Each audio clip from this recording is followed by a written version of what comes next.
Hi dear students, स्वागत है आप सभी लोगों का टेंस के इस नए वीडियो में। तो आज हम पढ़ने जा रहे हैं टेंस की सीरीज में फ्यूचर का अगला tense, future continuous tense.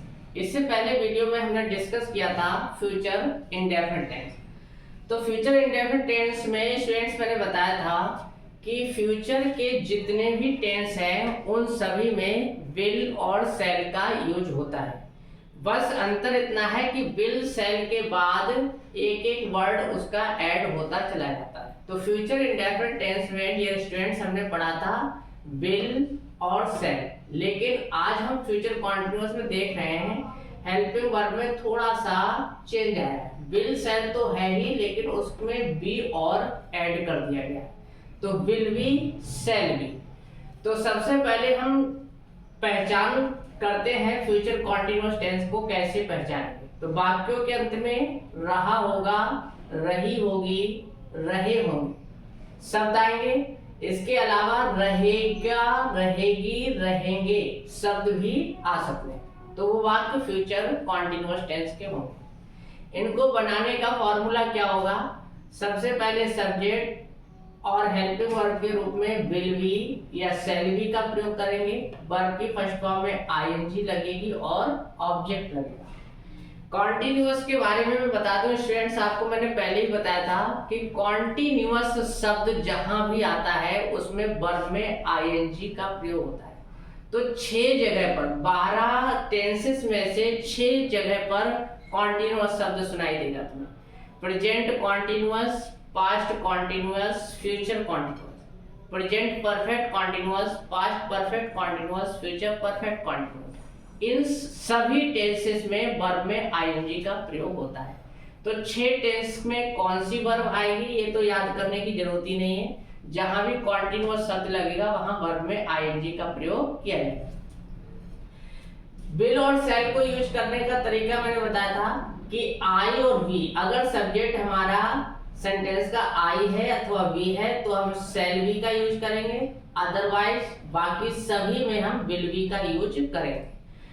Future के अलावा जितने भी टेंस हमने पढ़े थे, चाहे वो प्रेजेंट के रहे हो चाहे वो पास्ट के रहे हो, वहां पर हेल्पिंग वर्ब सिंगुलर नंबर और प्लूरल नंबर देखकर लगाई जाती है। लेकिन फ्यूचर के टेंसेस में हमें नंबर देख करके नहीं बल्कि पर्सन देखकर लगाई जाती है। फर्स्ट पर्सन का प्रोनाउन यानी कि आई और वी अगर सब्जेक्ट के रूप में यूज किया गया है तो हमें शैल का यूज करना चाहिए, और इसके अतिरिक्त कोई भी अदर पर्सन है वहां पर हमें विल का प्रयोग करना चाहिए। डियर स्टूडेंट्स, ये प्रयोग अपोजिट भी हो जाता है। कुछ कंडीशंस हैं कि अगर सेंटेंस में कार्य को करने का दृढ़ निश्चय दिखाया जाए या धमकी दी जा रही हो, किसी को डिटर्मिनेशन या थ्रेट किया जा रहा है, डिटर्मिनेशन मींस दृढ़ निश्चय दिखाया जा रहा है या किसी को धमकी दी जा रही है, तो हम इसका प्रयोग अपोजिट कर देते हैं। मींस आई और बी के साथ शैल के बजाय विल लगाने लगते हैं और अदर सभी के साथ विल की बजाय शैल का यूज करने लगते हैं। तो ये पोजीशन थोड़ी अपोजिट भी हो जाती है। आइए देखते हैं, एग्जाम्पल के थ्रू समझते हैं फ्यूचर कॉन्टिन्यूअस टेंस के वाक्यों को किस ढंग से ट्रांसलेट करेंगे।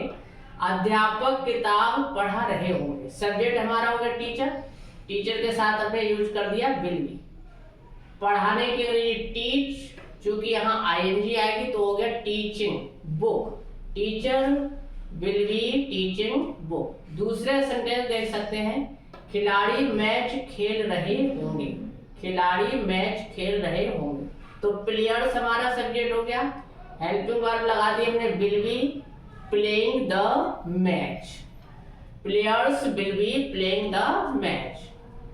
तीसरा एग्जाम्पल देखें, हम विद्यालय जा रहे होंगे, सब्जेक्ट हो गया हमारा बी।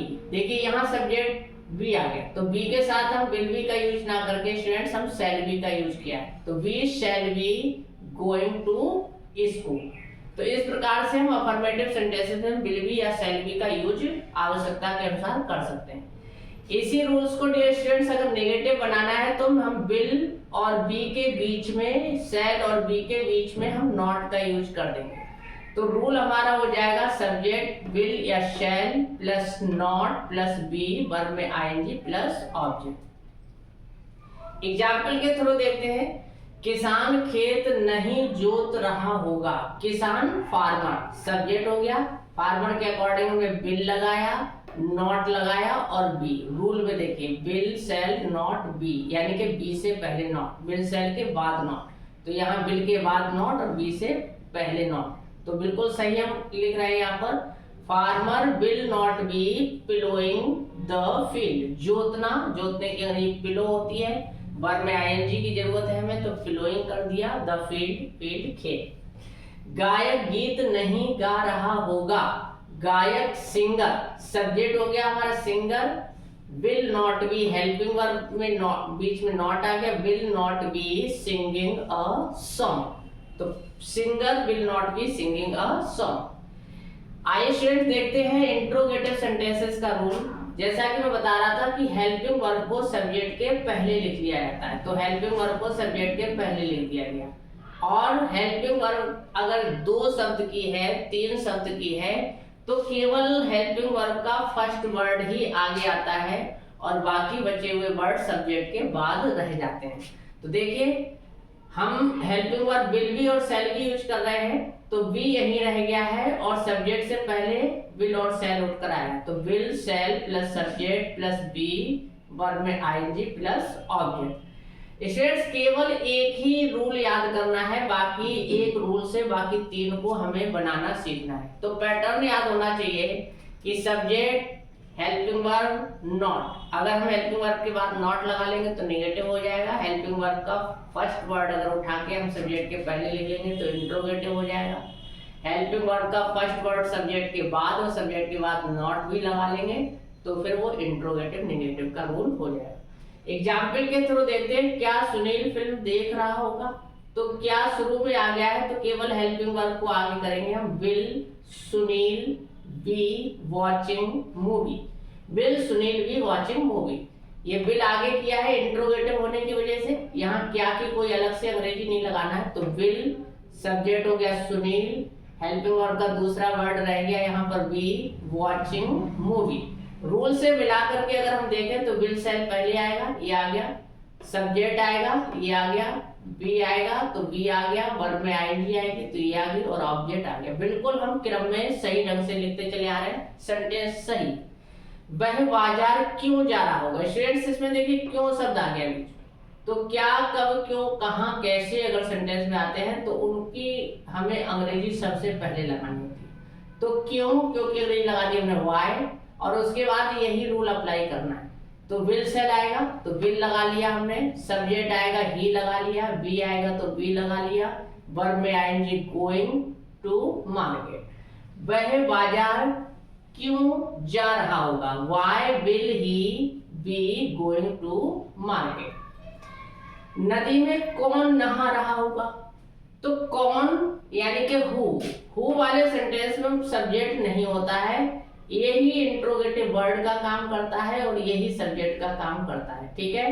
तो यहाँ पर जैसे ये ही सब्जेक्ट आया है विल और बी के बीच में, विल और बी के बीच में ही सब्जेक्ट आया है, लेकिन यहाँ देखिए स्टूडेंट विल और बी के बीच में कोई सब्जेक्ट नहीं दिया है, क्योंकि हु वाले सेंटेंस में कोई सब्जेक्ट नहीं होता है।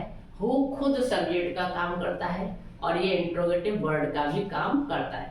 तो विल लगाने के बाद हमें यहाँ सब्जेक्ट लगाना चाहिए था, लेकिन सब्जेक्ट है नहीं तो अगला वर्ड हमने बी लगा लिया, वर्ब में आईएनजी, और इस टाइप से हमने ट्रांसलेट कर दिया। सबसे पहले हमने हु, कौन की अंग्रेजी लगाई हु, फिर हेल्पिंग वर्ब लगाई विल बी, वॉथिंग नहाना या स्नान करना, नहाने की अंग्रेजी वॉथ होती है, उसमें आईएनजी लगा ली। Who will be bathing into the river.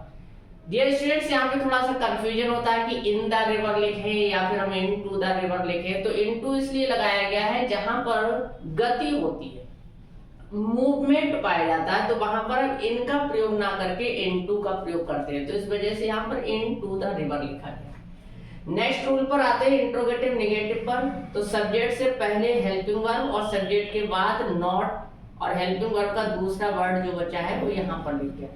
तो विल या शैल, सब्जेक्ट नॉट बी, वर्ब में आईएनजी और ऑब्जेक्ट, और क्वेश्चन मार्क भी इसका एक पार्ट होता है इंट्रोगेटिव और इंट्रोगेटिव नेगेटिव का, तो क्वेश्चन मार्क भी लगाना ना भूलें हम। क्या संजीव कपड़े नहीं धो रहा होगा? तो संजीव सब्जेक्ट है, सब्जेक्ट से पहले हमने विल लगाया और सब्जेक्ट के बाद नॉट और बी। जैसा कि रूल में देखिए, सब्जेक्ट से पहले विल शैल नॉट बी, तो सब्जेक्ट से पहले विल शैल में से एक आ गया, नॉट और बी। तो क्या संजीव कपड़े नहीं धो रहा होगा? Will Sanjeev not be washing clothes. Sudhir घर क्यों नहीं आ रहा होगा? सब्जेक्ट हमारा हो गया सुधीर और इसमें इंट्रोगेटिव वर्ड भी है, क्यों? तो सबसे पहले हमने क्यों की अंग्रेजी लगाई, फिर सुधीर और सुधीर से पहले विल आ गया और सुधीर के बाद नॉट और बी। सेम इससे हम कंपेयर करें तो वाई को अगर हम थोड़ा सा ना देखें 1 मिनट के लिए, तो देखिए विल शैल ये आ गया, संजीव यहाँ सब्जेक्ट है, यहाँ सुधीर सब्जेक्ट है, नॉट आया तो यहाँ नॉट आया, बी आ गया तो यहाँ बी आ गया, वर्ब में आईएनजी एंड ऑब्जेक्ट। तो बिल्कुल सेम पैटर्न दोहराया जा रहा है यहाँ पर। सुधीर घर क्यों नहीं आ रहा है? Why will Sudhir not be coming to home? तो इस प्रकार से ये टेंस तुम लोगों का कंप्लीट हो गया है। आशा करते हैं ये अच्छे से समझ में आया होगा, और अगर समझ में आया है तो इसे लाइक करें, चैनल को सब्सक्राइब कर दें और अपने दोस्तों के साथ शेयर करना ना भूलें। Thank you for watching this video.